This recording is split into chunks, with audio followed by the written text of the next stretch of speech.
లేదు, అంత కేకలేస్తున్నా, అంత అరుస్తున్నా ఈయన ఒక్క మాట కూడా మాట్లాడటం లేదు. అయ్యో పాపం అని అనిపించి యేసుక్రీస్తు చెప్తున్నారు, ప్రభువా మాటి మాటికి మన దగ్గరికి వచ్చి ఈవిడ అరవకుండా ప్లీజ్ లెట్ హర్ సెండ్. ఎందుకు అరవటం వల్ల ఇక్కడ చాలా బాధ కలుగుతా ఉంది, పంపించేయొచ్చుగా.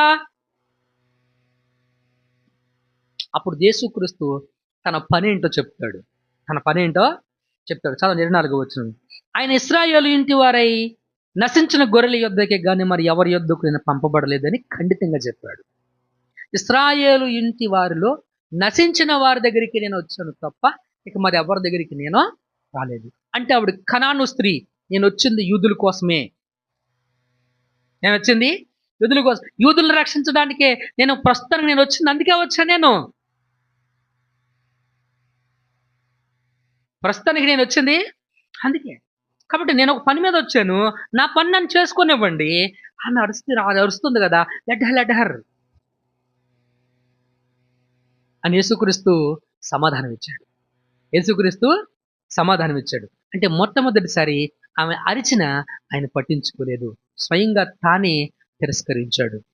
స్వయంగా తానే తిరస్కరించాడు. ఆవిడేమంటుందో చదవండి.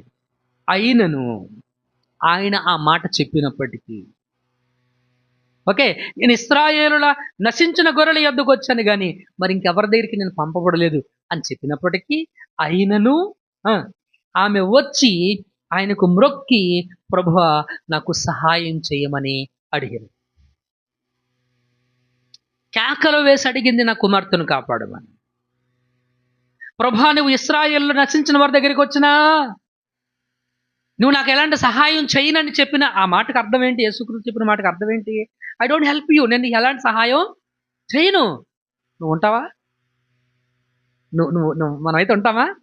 నేను ఎలాంటి సహాయం నేను చేయనని అన్నాను, ఉంటామా? వెళ్ళిపోతాం, అవును కదా. ఎంత బలమైన విశ్వాసం ఆవిడది, ఎంత బలమైన విశ్వాసం ఆవిడది.